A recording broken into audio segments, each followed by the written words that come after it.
अच्छी लग रही है दाढ़ी यार। थैंक्स टू सीएम पंग, कहीं नहीं जा रही। तो yes so much champions of the world में 3D exchange and the best wrestling creator on this सबकोरियन with the best wrestling audience and today we are going to look at NXT। पागल हो गया यार, NXT थोड़ी SmackDown. I understand कि कुछ superstars को देख के ऐसा लग रहा है NXT तो नहीं देख रहे हम, बट नहीं, आज हम एक्चुअली में स्मैकडाउन के बारे में बात करेंगे। बहुत सारी चीजें देखने को मिली, कुछ फनी चीजें भी थी क्योंकि ट्रांसफर विंडो चल रही है, और उसी के साथ साथ कुछ ऐसे सेगमेंट्स भी थे जिसपे मैं कह रहा कि भाई क्या है। सबसे पहले तो कोडी रोड्स का प्रोमो, कोडी रोड्स का वही वाला सेगमेंट ना, मैं गुंथर को हरा दिया हूँ, मैं रोमन को हरा दिया हूँ, मैं ग्रेट हूँ, मैं चैंपू चैंपू नहीं भाई, तुम चंपू हो भाई, क्यों नहीं समझते। कोडी रोड्स का प्रोमो लग ही नहीं रहा था कि ये बंदा केविन ओवेंस से लड़ने वाला है। केविन ओवेंस वो बंदा जिसने इसकी टाइटल ही उठा रखी है और इसको कोई फर्क ही नहीं पड़ता। इसको लगता है कि सब ठीक हो जाएगा रॉयल रंबल में, क्योंकि शॉन माइकल्स तो इसको सब ठीक करवाए के देगा सैटरडे नाइट मेन इवेंट के अंदर। भाई मेरे को कुछ नहीं समझ में आ रहा कोडी रोड्स का। एक तो लोगों को पता नहीं ये इतने सेल आउट कैसे कर रहा है यार, बच्चों को क्या पसंद आ रहा है। मेरे को ऑनेस्टली नहीं समझ आ रहा है कि बच्चों को कोडी रोड्स में क्या दिखता है। बट देन आई रियलाइज कि हाँ यार, अगर मैं अभी बचपन में होता तो शायद कोडी रोड्स मेरे फेवरेट्स में से एक हो सकता था, फॉर श्योर हो सकता था, क्योंकि मेरे को भी ऐसा सच बॉडी का उतना शौक था नहीं कि हाँ जरूरी नहीं कि सुपरस्टार की बॉडी हो। कम ऑन, मैं जेफ हार्डी का फैन था, जेफ हार्डी का, तो सोच लो फिर मैं तो हो ही सकता था ऑब्वियसली कोडी रोड्स का fan. But anyways all I am saying is Cody Rhodes के इस प्रोमो से मैं इंच भर भी नहीं हिला। इसने मेरे को रत्ती भर भी इधर से उधर टस से मस नहीं होने दिया। मैं कह रहा हूँ कि अबे इससे अच्छा फिर केविन ओवेंस आके इसे बजाई देता, एक दो चांटे कम से कम कुछ मजा ही आ जाता। बट स्टार्टिंग का काफी मेरे को डड प्रोमो लगा। ठीक है भाई, तूने रोमन रेंस और गुंथर को हरा दिया, आगे बढ़ ले, तेरे केविन ओवेंस से हारने के लाले हो रहे। यार केविन ओवेंस को मैं कितना बैडली जीतते देखना चाहता हूँ यार कोडी के अगेंस्ट, पर मुझे पता है इसकी मर्चेंडाइज की सेल्स इसको बचा रही है। अगर इसकी मर्चेंडाइज सेल्स ना होती ना, सोलो से को कब का इसको अपने अंगूठे के तले दबा दिया होता। Anyways motor city machine guns और प्रीटी डेडली के बीच मैच देखने को मिला। It was a pretty deadly match but for themselves only, क्योंकि मोटर सिटी मशीन गन्स ने यहाँ पर मैच जीता। Obviously like what can you expect, right. Miz, ओ भाई मिज का segment one of the funniest segments. Miz, देखो जब मिज और ट्रुथ को साथ में लाए थे ना, ये एक परफेक्ट कॉम्बिनेशन था, बिकॉज R-Truth फनी है ना, मिज भी उतना फनी है। बट पॉइंट इज कि मिज ना कभी दूसरे के साथ फनी नहीं कर पाता, मिज के साथ जो होता है वो फनी होता है। और आज वो हमें चीज देखने को मिली। हमें अब पता चला जाएगा कि वाइट 6 को स्मैकडाउन में लाने वाला बंदा मिज ही था। अबे भाई, और एडम पियर्स ने बोला चाचे तू भी आ रहा है इधर, और भाई मिज की तो हालत टाइट हो गई कि भैया मैंने तो इतनी मेहनत करके उनको इधर लाया था, अब मैं ही इधर आ रहा हूँ। मतलब किडनैप होने खुद आ रहा है क्लाइंट कि भैया लो मुझे किडनैप कर लो। ऐसा तो ऑब्वियसली उस मिज के अकॉर्डिंग ऐसा कैरन क्रॉस ने किया होगा कि द मिज को उधर भेज दिया है स्मैकडाउन के अंदर, और एडम पियर्स ने भी बोल दिया कि एक काम कर अपने बंदे ढूंढ ले अब अपने साथ में, यानी कि क्योंकि अब वाइट 6 आएगी पीटने तो तुम्हें बंदे तो चाहिए होंगे, तो मिज बंदे ढूंढ रहा होता है। थ्योरी और वॉलर मिलता है, और मैं ये सोच रहा हूँ थ्योरी और वॉलर से अच्छा तुम्हें कोई बंदा नहीं मिला था क्या, इनके खुद के विचारों, बट क्या ही बोले।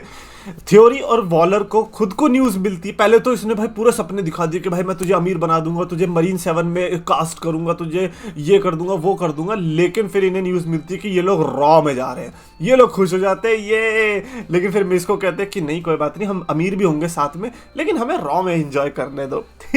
ऑब्वियस सी बात है यार, अब एक तरफ अगर मिस टीवी हो रहा है तो दूसरी तरफ ए टाउन डाउन अंडर का जो शो होता है वो थोड़ी ना रखेंगे, वो फिर दूसरे शो में जाएगा, इसीलिए बेचारा थ्योरी और वॉलर उधर गए भी है।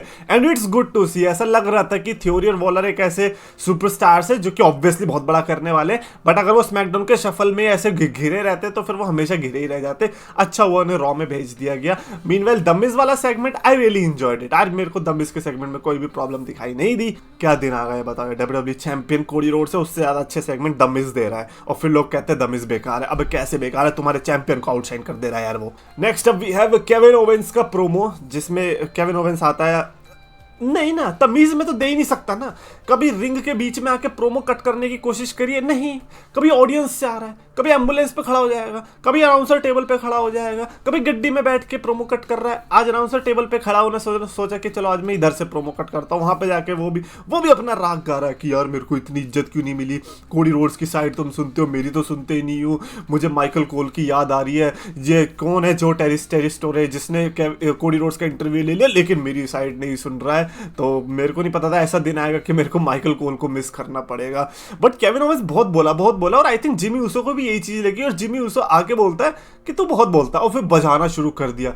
और मेरे को यहाँ पे पता है क्या दिख रहा था क्लियर, आई डोंट नो किसी ने नोटिस किया नहीं किया, बट ये भाई ब्लड लाइन कोटा है बड़ा तगड़ा।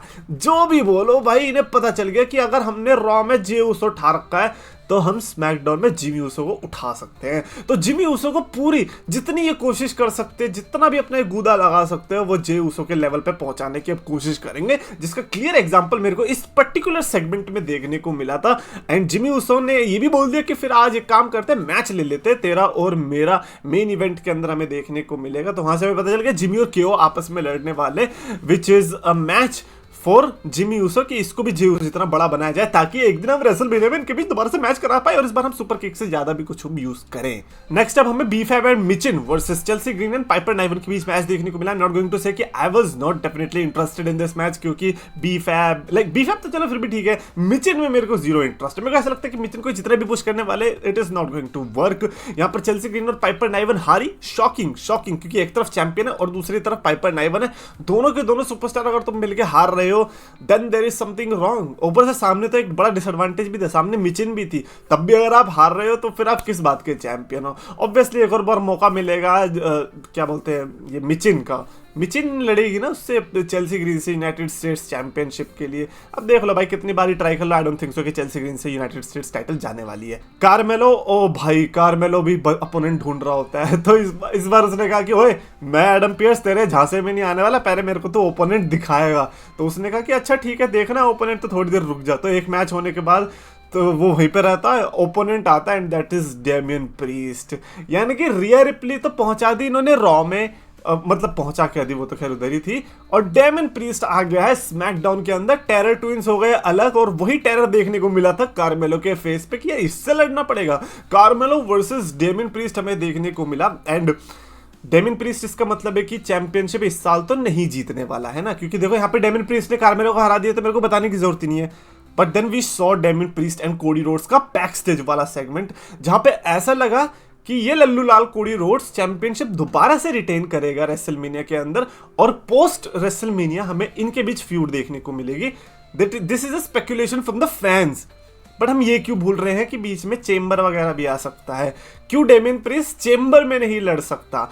भाई डेमियन प्रीस्ट अगर स्मैकडाउन के अंदर आया है वो एटलीस्ट शो तो करेगा कि उसकी जो चाह है वो वर्ल्ड चैंपियनशिप की। नॉट गोइंग टू से डेमियन प्रीस्ट ने अपने आप को एटलीस्ट इतना तो स्टैब्लिश कर दिया है कि हम उसको एज चैंपियन कभी भी किसी भी पॉइंट पे देख सकते हैं। अगर आप मेरे से आज बोलोगे कोडी रोड्स का टाइटल डिस्ट्रॉय करना चाहिए डेमियन प्रीस्ट के हाथों में, हाँ बोल दूंगा। भाई कोडी रोड्स का टाइटल रेन कोई रोमन रेंज का टाइटल रेन नहीं है कि यहाँ पे डिस्कशन होना चाहिए कि किसको डीथ्रोन करना चाहिए। डीथ्रोन भाई डीथ्रोन तो उसे बोलेंगे ना जिसके पास थ्रोन हो। अब कोडी रोड्स के मैचेस कैसे, उसे तो कोई भी आके हरा के चला जाएगा, तो उसके लिए इतना डिस्कशन नहीं करना। डेमियन प्रीस्ट हराए, गुंतर हराए, रोमन रेंज हराए, क्या ही फर्क पड़ता है, रैंडी ऑर्टन हराए, it doesn't matter man. But हाँ डेमियन वर्सेस कोडी, या एक टाइम पे दोनों चैंपियन हुआ करते थे, आई रिमेंबर। अगर ये दोनों आमने सामने आएंगे तो कैसा होगा भाई। कोडी रोड्स को सही में बता रहा हूं मैं भाई, इस साल कर दे तू हील टर्न, कर दे भाई कर दे। उसके अलावा चार्लोटे यानी कि शार्लेट फ्लेयर का सेगमेंट हमें देखने को, सेगमेंट भी क्या था, विनेट थी उनकी प्रॉपर दिखा रही है कि कैसे मैं देखो अमीर हूँ, है ना, मैं आने वाली हूँ, और फिर फेस दिखाया तो पता चला है कोई और है। पर शार्लेट फ्लेयर इतनी प्लास्टिक सर्जरी कराने की क्या जरूरत थी, मेरे को कभी नहीं समझ में आया प्लास्टिक सर्जरी का कि भाई तुम्हारे सामने इतने सारे अनसक्सेसफुल रिजल्ट्स आ चुके हैं लोगों के, तुम्हें पता होना चाहिए कि ये this shit does not work. तुम अच्छे तो छोड़ो, तुम जैसे दिखते थे तुम वैसे भी नहीं दिखोगे। तुम्हें पता चलेगा कि तुम पहले जो दिखते थे वो ज्यादा बढ़िया था। अगर शार्लेट फ्लेयर की सर्जरी इसीलिए है बिकॉज उसको हेल्थ कंडीशन थी या कुछ भी वो था, तो मैं एक्सेप्ट कर लूंगा। बट अगर उसने ये इसीलिए किया ताकि वो अच्छी दिखेगी, then here's the breaking news, you look pathetic, that is it. Otherwise तो फिर तो कोई प्रॉब्लम ही नहीं है। अगर उसने किसी मेडिकल कंडीशन की वजह से उसको करानी पड़ी है देन इट्स ओके, फिर तो क्या ही कर सकते हैं ना। अब जान पे बात अगर आ गई तो क्या ही है। एनीवेज एक और सो सेगमेंट जो मेरे को बढ़िया लगा वो था टिफनी स्ट्रैटन वाला। टिफनी स्ट्रैटन को इंटरप्ट किया रिया रिप्ली ने, ऐसा लगा कि इन दोनों के बीच कुछ होगा, बट नहीं, टिफनी तो बेबी फेस है भाई। अच्छा लगा देख के, ये दोनों साथ में है। फिर टैग टीम आती है नाया जैक्स और कैंडिस की, पता चल गया ओ इनके बीच टैग टीम मैच होगा। फिर आती है बियांका और नेओमी, क्योंकि टैग टीम चैंपियंस तो ये है, इनको भी तो भाव दो यार। ये आ जाती है घर घर खेलने के लिए बहन मैं भी रॉयल रंबल में आ रही हूँ, वो कहती है बहन मैं भी रॉयल रंबल में आ रही हूँ, मैं नहीं जीती तो तू जीतेगी, तू नहीं जीती तो मैं जीतूंगी। भाई कितने गंदे लगते हो भाई तुम अपनी चैंपियनशिप उठा के फेंको अगर ये सब हरकतें करनी है तो। लिव मॉर्गन और रकेल को दे दो, वो भी आती है बाय द वे। फिर वहां से हमें पता चल जाता नहीं ये टैग टीम पे नहीं जाने वाले, इनका मकसद तो कुछ बड़ा है, इनका तो 8 वुमेन टैग टीम मैच कराने का है। Liv Morgan and Raquel Rodriguez को एज टैग टीम देखने में बड़ा मजा आता है और इन्हीं की वजह से इनकी टीम ये मैच भी जीती। It was amazing match, amazing segment पूरे शो के अंदर। मेरे को लगा नहीं था कि ये टिफरी स्ट्राइडन वाला सेगमेंट इतना अच्छा हो सकता है, but they really nailed it. Apollo Crews का भी मैच था जॉनी गर्गानो के अगेंस्ट। अपोलो क्रूज की आज प्रेजेंटेशन तो ऐसा लग रहा था कि ये लोग भाई कूडोस टू डब्ल्यूडब्ल्यू यार, ये लोग अपोलो क्रूज पे गिव अप नहीं कर रहे हैं। ऐसा क्या है अपोलो पे? I am not saying bad about Apollo, I know Apollo is a good talent, but I have seen good talents जो कि डब्ल्यूडब्ल्यू ने ऐसे फेंक दिए भाई, ऐसे ही उड़ा दिए पिछले 6 साल के अंदर। बट अपोलो आज भी लगा हुआ है एज इफ कि ये लोग कुछ ऐसे सुपरस्टार्स को रखते हैं जिनको वो हमेशा ऐसे दिखा पाए कि देखो बेचारा ये मजदूर, इसको अभी थप्पड़ मार के ये बंदा आगे निकल जाएगा। ऐसे सुपरस्टार्स ये रखते हैं, इसीलिए शायद अपोलो को रखा हुआ है। बट आज इस अपोलो ने भाई रोल अप करके जॉनी गर्गानो को हराया, thanks to of course Motor City machine guns. वहां पर भी अपोलो की विक्ट्री लगी नहीं विक्ट्री जैसी। ये होता है भाई, इतने साल तुमने अपोलो क्रूज का ऐसा दिखाया ना कि आज वो जीत भी गया तब भी उसकी जीत लगी नहीं जीत जैसी। उसके अलावा ये टामा टोंगा और एले नाइट का मैच था, ट्विटर पे पहले ही पता चल गया था this is a match between ये एंड ये whose game is it when everybody says ये भाई ये अच्छा था। एले नाइट तो पहले प्रोमो कट करता ऑब्वियसली, क्योंकि बिना माइक के तो उसका हजम होगा नहीं पूरा का पूरा मैच। एले नाइट ने टामा टोंगा को हराया भी, विच वाज वेरी वियर्ड, क्योंकि जेकब फाटू तुम्हारे रिंग साइड पे वो तो तुम्हें हेल्प करा सकता था, बट वो हेल्प कराने नहीं, पहले नहीं, वो मैच के बाद हेल्प करेगा। मैच के बाद उसने अटैक करना चालू किया, बट थैंकफुली कौन आता है? Braun Strowman. यही मैच तो मैं देखना चाह रहा हूँ कल सैटरडे नाइट मेन इवेंट के अंदर कि ब्रॉन और जेकब के बीच क्या होगा। आज तो लगा था आज तो भाई रिंग फटेगी, कुछ होगा, तहलका मचेगा। Nothing happened, like you know, बस एक क्लोज लाइन मार के बाहर निकाल दिया जेकब फाटू को। They are saving it for the big moment, for Saturday night main event. और मैं बिग मोमेंट बोल के बेचारे की इतनी हाइप क्यों बढ़ा रहा हूँ, कोई पता चले पूरा का पूरा पेपर भी इतना कचरा निकले कि लोग कहेंगे कि भाई इसको तो फालतू में हाइप किया। मैं तो हाइप कर ही नहीं रहा, मैं तो कह रहा हूँ ये मैच एटलीस्ट पूरे कार्ड के हिसाब से बड़ा होने वाला है। And finally we have got to see Kevin Owens and Jimmy Uso का match, which was very, I would say कि decent match. Like Kevin Owens played his character perfectly. Plus Jimmy Uso के अंदर से मेरे को तो Jey Uso वाली vibe नहीं आ रही है, आपको आ रही है? आप मेरे को डेफिनेटली कमेंट्स के अंदर बता सकते हो। और क्या वो कभी आ सकता है जे ऊसो के लेवल पे, ये भी डेफिनेटली बताना। बट यहाँ पे मैच खत्म होने के बाद जब केविन ओवेंस ने उसको वो मारने की कोशिश करी ना, अरे क्या नाम था उसका, पाइल ड्राइवर, जो अनाउंसर टेबल पे वो पे कोडी रोड्स आ गया। और इस तरह की एंडिंग इन्होंने 1000 बार करी है यार। मैं थक गया। आज तो यार शो भी खत्म हो गया बीच में ही, शो ने भी अच्छे से ब्रॉल दिखाया ही नहीं। कोडी रोड्स कहीं तो जा रहा था कुछ लेने के लिए, मारने के लिए, पता नहीं क्या, वो पहले ही शो उन्होंने काट दिया। उन्होंने कहा भाई चल पक गए भाई, अब कल हमें लैडर मैच के लिए कॉन्ट्रैक्ट साइनिंग में दिख जाना बस। एंड आई एम लाइक या दैट्स ट्रू, अच्छा हुआ तुमने काट दिया, बिकॉज इससे अच्छे सेगमेंट्स हमें ऑलरेडी देखने को मिल चुके थे। इससे अच्छा तो वुमेन्स वाला सेगमेंट मेरे को लगा। केविन ओवेंस भाई प्लीज यार इस बार अगर तुम हार गए मैं जिंदगी में कभी सपोर्ट नहीं कर पाऊंगा, जीत जाओ यार। वो दुनिया कहाँ चली गई जब टाइटल चेंजेस हुआ करते थे। ये जब से रोमन रेंस ने इतना बड़ा टाइटल लिया, सबको ये लगने लगा है कि सारे टाइटल बड़े होंगे और सारे टाइटल की जब हार होगी तो उसे डीथ्रोन बोला जाएगा। ऐसा नहीं होता यार, डीथ्रोन बोला जाता है जब एक शासन हटता है। ये क्या था, कोडी रोड्स का शासन था, अबे चाचन था, ये क्या था ये। Anyways that's it for the video. Definitely comments में अपने थॉट्स लिख के बताना रिगार्डिंग दिस, और अगर आपको वीडियो पसंद आया तो प्लीज लाइक और चैनल सब्सक्राइब करो।